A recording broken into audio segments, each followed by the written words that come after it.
SaaS License Activation Guide. Vyoma Digital. Vyoma SaaS License Manager. This video shows the steps for license purchase and activation. Step 1. Purchase a plan. Step 2. Login and check quotas and plan status. admin@company.com. Step 3. Download the SLM client app. Step 4. Client app is installed.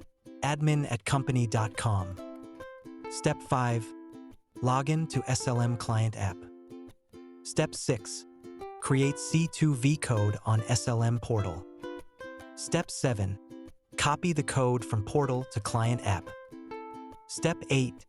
Create a C2V file on client app. Step 9. Upload the C2V file on SLM portal. Step 10. Fill the form with license info. Step 11. Download the V2C file from portal. Step 12. Install the V2C file on client app. Step 13. See live dashboard on client app. Deployment diagram.